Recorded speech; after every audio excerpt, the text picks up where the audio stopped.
I didn't see you guys there. So Pokemon POKOPIA is about to release, and I want to give you guys 70 different details, tips, tricks, secrets that you guys should know before you go into the game. So let's get started. First of all, here is every Pokemon currently confirmed in the game, and there is quite a few of them, so just have yourself a really quick look here. You can pause the video. Maybe I should move to the sides, over here, over there, you know, woohoo, maybe I do a little bit of this, and there you go. That's the list of all the Pokemon. Haha.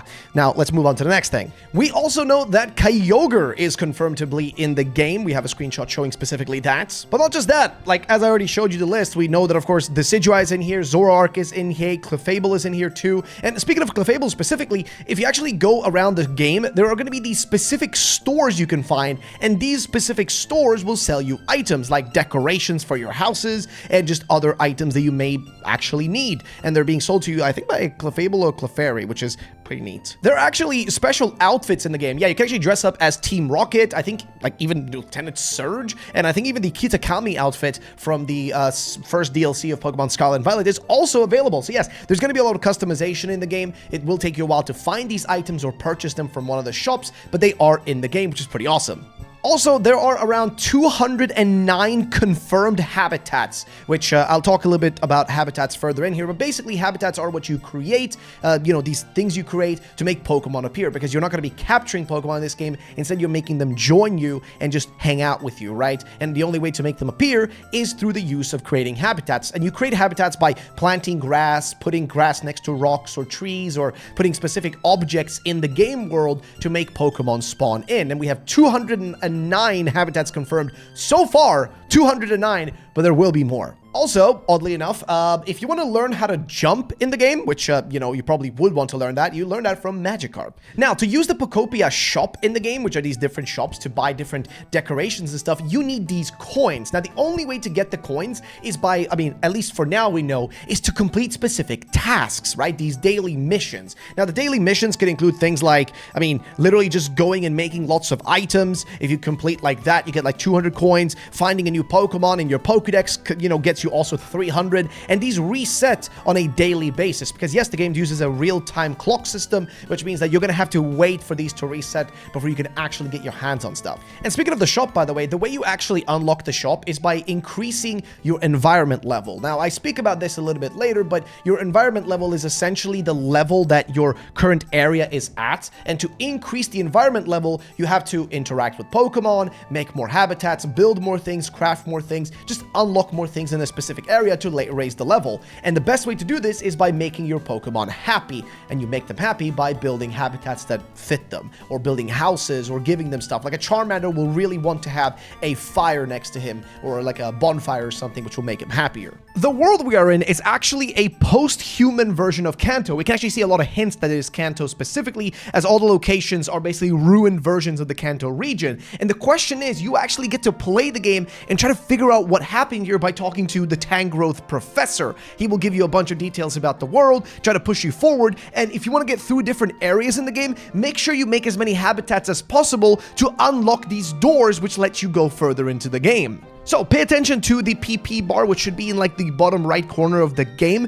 Basically, the PP meter is for your abilities. You see, to actually be able to do any kinds of damage, or, well, not really damage, but to cut things down, to water things, stuff like that, you need to use PP, and you have a limited quantity of it, and the only way to restore it is by eating food. How do you get food? Well, you find it from, of course, the berry trees and things of that nature. So if you have any berries, just eat those right away. You can only carry 20 different item types on Ditto in one singular time. So make sure to build storage boxes, but I would recommend something which is try to build them kind of next to each other. And the reason for this is if you build these storage boxes a little bit spread out, you're going to run into one big problem, which is you're going to forget where you left certain things. So try to build them in one specific area and then try to run to them there instead. But if you build all over the place, it might be a bit complicated. Also, speaking of this, try to build the storage boxes next to your crafting table. See, if you make a crafting table, you want to make sure you have a storage box right next to it to store some of the stuff that you don't need. If you have excess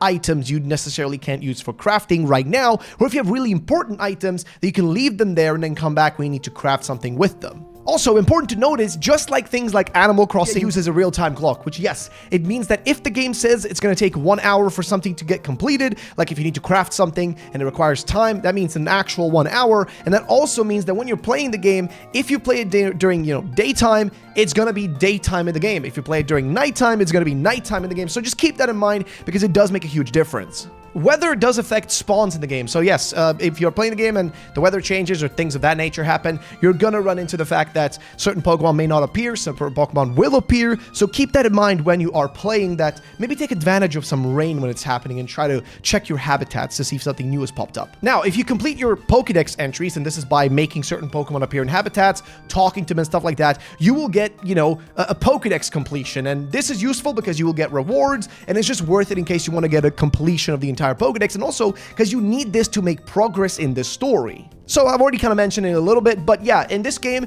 you don't actually catch Pokemon using, well, Poké Balls. You have instead to make habitats. Now, habitats are essentially grass and really just any location like that, which you can create by using other Pokemon abilities. If you use, for example, Leaf Age or Water Gun, you can water the ground, you can grow plants, grow flowers, things of that nature, and you can make different kinds of habitats the further into the game you get. So you can craft certain items for habitats, like if you get a punching bag, you can make Hitmonchan show up, for example. If you want to attract the 3 Kanto starters, the 3 basic ones, that Bulbasaur, Charmander, and Squirtle, all you need is 4 tufts. Yeah, just 4 pieces of tall grass. And this is the easiest. This is right at the beginning of the game. So make sure you get these, 3 fellas, because they're going to be super useful, especially early on. However, if you want to get a really important move like Cut, which will allow you to cut down trees, well, all you got to do is make those same exact 4 pieces of tall grass right next to a tree, and Scyther will actually show up, or even a Bellsprout instead could also show up, but Scyther is the one we need. If you place a small flower in the field right next to, just some grass, you can actually make Pidgeys appear, which is pretty neat, and a large flower actually attracts a Vespiquen. So if you make a big flower field, like a large flower field, we can actually get a Vespiquen to show up, which is kind of crazy. And I already kind of mentioned it, but yeah, if you do the punching bag with Hitmonchan, you can also make him appear, which is pretty neat. Now, I already mentioned Bulbasaur a bit, but yeah, he teaches you the move Leaf Age, because you, as the actual Ditto, you learn the different moves from the Pokemon. So you need to find the Pokemon to learn the moves from them, and specifically Bulbasaur teaches you Leaf Age, which allows you to grow infinite tall grass all over the place. And if you pair that with Scyther's Cut, you can essentially just use this to infinitely, loop through and make new grass over and over again. So you make grass with Leaf Age and you cut it down with Cut. But remember, you may run out of PP, so don't use it too often. Now, to make different habitats, there are hints in the game that tell you what they should be like, what you require for them. Other ones you can find through recipes, and there's just different ways of actually finding these things, but pay attention to different hints the game gives you to how actually create different habitats, because there will be pictures that show you what you need, which is really important. And also, you can purchase some of this stuff from the shop. Like, you can even go to the shop and purchase decorations in the game. It's like a little mini shop that shows up after you've dealt and built the Pokemon Center, which, by the way, is one of the first things you should do. Also, the different hints will actually show you little silhouettes of the Pokemon that will show up if you build their habitat. So pay attention to that. Make sure you actually see what Pokemon will show up, because it could be a really useful one, or one you really want to add to your, to your little village. You also have a habitat deck, right? So the same way you have a Pokédex, you have a habitat dex, and you can use this to specifically check which Pokemon you have, how many you've collected, and how many from a specific habitat you have. Because the thing is, one single habitat could have multiple Pokemon appearing on it. So what you want to do is you want to make sure you make the same habitat several times over and over again to make sure that you get all the Pokemon that possibly could spawn, because the rates are going to be different for different Pokemon. Early game, you're going to have about 24 or so to make, and it's going to be a variation of putting flowers next to a tree, putting flowers next to a rock, putting grass in like a specific pattern. There's different things like that you should keep in mind, and definitely check your habitat decks to see what kind of stuff you can make, and pay attention to the hints. Keep in mind, if you feel like one of your Pokemon just doesn't provide what you need, don't worry, because some Pokemon will share like their specialties. Not everybody's going to be fully unique in what they do, so make sure that you don't stress about it too much. Also, if you want to get some of the evolved Pokemon of whatever kind you want, some of them will show up as rare spawns. I already mentioned Vespiquen, but yeah, Pokemon in this game are probably not going to be evolving on their own. Like, if you want to get an evolved version, like, let's say of Combi, you want to get a Vespiquen or something, you're going to have to actually make it spawn in an habitat rather than evolving a Combi, because you're not actually a trainer, you're just a Ditto, you're a Pokemon too. So, you're not going to really have any involvement with the Pokemon themselves, besides using their abilities and working together with them and building beautiful habitats and homes. Like, for example, we saw a wild Tyranitar in some of the gameplay that nobody really even talks about, but that could be a rare spawn, and we've even seen Steelix, we've even seen some legendaries, like, I mean, I think even mythicals and stuff, like we got Volcanion, I think we also have heard about Ho-Oh being in here because of the rainbow wing and stuff like that, and I have a bit of a thing about the rainbow wings, because they can actually fall from the sky randomly when Ho-Oh flies by, and this is a random thing that happens, so make sure you pay attention to the skies, because you could potentially see something there that you haven't really seen before. Another legendary Pokemon we know for a fact is actually Raikou, which shows up in this kind of rundown, like, factory looking place, which definitely hints at, okay, maybe we need to explore further in the game and further areas to find some of these. And of course, there are the special Pokemon, which you should remember to try to get your hands on, because they're probably going to be part of the main story, but we have things like Moslax, which is just a moss-covered Snorlax, and of course, the Pikachu, which it's just Chew, right? It's this ghost Pikachu. And not just that, we have, Chef Dente, I think, Chef Dente, which is a Greedent, and of course, DJ Rotom as well. So there are some special Pokemon. They should definitely try to add some special forms in this game. So try to look for all of them, because they're probably going to be required for the main story of the game. So this is a big one, but you can actually use the mouse feature on the Switch 2 in this game. What do I mean by this? Well, basically, if you do not know this, the Switch 2, if you have a Joy-Con, you can actually turn on a mouse mode where you can use it like almost like a computer mouse. And in this game, the mouse mode actually works and is apparently super useful for placing blocks or even trying to take certain things down, especially in this game, because it looks like a lot of people are mentioning sometimes the camera can be a little wonky and certain camera angles. Like, for example, if you want to use Rock Smash, the direction is controlled by your camera angle, and you can sometimes lock up and actually break stuff in front of you or above you that you didn't intend to actually break. So yeah, maybe using the actual mouse could be a useful thing to do. Also, do pay attention to breakable rocks, because whenever you do break something, it's always going to land on the ground, and make sure to pick it up. You could actually use the Y button to suck everything up. You can just go Kirby on that shit, and you can pick up a bunch of items this way much quicker. But remember, you have a limited space to work with, so make sure that when you do kind of clear things out in a certain area, run to one of your boxes, store some stuff away, and then come back again. Definitely worthwhile to keep that in mind. I already talked a little bit about Scyther, but basically this Pokemon's cut move is super useful for you, because that allows you to cut down both grass and big trees. But it's not the only Pokemon. There's actually Bellsprout, which is the opposite Pokemon of Scyther on its specific spawn, which has the Grow ability, which actually speeds up crop growth and just does it massively. So that's something to keep in mind if you want, certain things to grow faster, because again, this game is a lot of time-based mechanics, so you're gonna have to make sure that you do use any advantage you can get. Also, a bit later into the game, you should notice that you can actually transform completely into certain Pokemon. Yeah, this is not even a joke. You can turn into a straight-up Dragonite or a Lapras. It is kind of crazy, but this is a little bit later into the game, so it's not super important to know about right now. But try to explore your surroundings as much as possible. Like, for example, if you find Magikarp, I'm going to mention this a bit later, but you can basically just learn to jump from it. So yeah, generally speaking, you're going to turn into certain Pokemon, but this is a little later into the game. Also, there is going to be these electrical grids and stuff, and it looks like you might actually be able to use these to run electrical, like appliances like lamps and things of that nature, and it looks like Magnemite might be specifically involved with this, so if you have the opportunity, make sure you get yourself some Magnemites. Also, if your town is more illuminated with more lights, it will actually make your electric type Pokemon happier, because it's a big thing about the game is you want to make all your Pokemon happy, and to do this, you need to do things in their environment that actually benefits them. So if there's certain Pokemon that likes it when it's a bit, colder or whatever, you might need to, build habitats that are colder and have more snow. Or if you have Pokemon that specifically like it when it's illuminated, like electric types, you gotta build more illumination, more lights, etc. So keep those things things in mind. Apparently, there is something called these building kits. I haven't heard much about it because I don't know how much the reviewers were allowed to actually show, but apparently these are structures or buildings where you just use a building kit that essentially, when you trigger it, makes a cutscene happen and shows you an entire building being built. I haven't seen much about it, but apparently it is a thing in the game, so we'll see how that turns out. And you can use specifically the Pokemon with the build skill or build ability, like Makuhita. I think Breloom is apparently included, and Timber, which makes sense.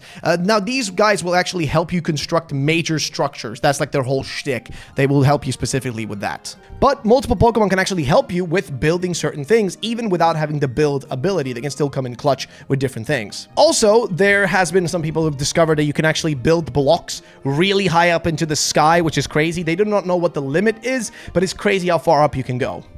And also, there are music blocks in the game, which you can actually use to make different kinds of songs, which is pretty awesome. So, I don't know about you guys, but I think that's going to be really fun to just make different music tracks. And if you find any of those, keep them on hand because you might need them later. So, basically, the environment level you have in the game is based around the collective Pokemon happiness. This means that every Pokemon needs to have something to make them happy as a collective, which means if you just make electric types happy, but not fire types, you're not going to have a good overall, environment level. And you need a higher environment level to be able to progress in the game, of course. And to check this, you press the minus button on your Joy-Con to see what the level is at. Also, if you want to figure out what a Pokemon needs, like what kind of habitat does it enjoy, what sort of house would it like, what sort of environment does it prefer, well, you're gonna have to talk to them, because if you talk to them, they will essentially tell you directly what they want. Also, some Pokemon, if they're really happy, will bring you gifts and pick up items for you that is really useful. So do talk to as many Pokemon as possible and try to make them all happy. Make your Poké Pals happy. For example, if you want to get your Charmander to be happy, just as an example,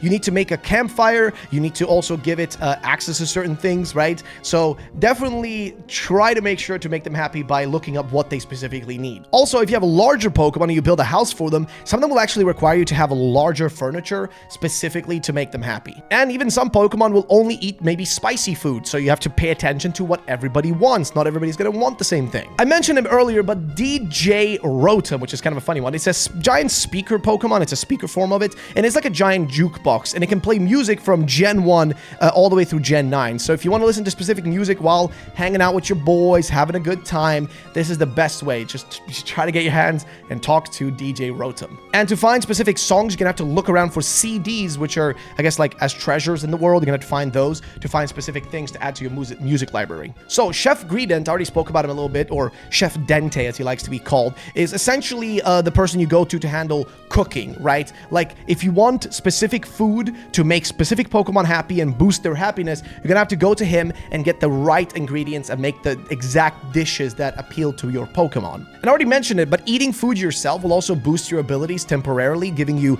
like more PP to work with and just longer and just more time to use your abilities.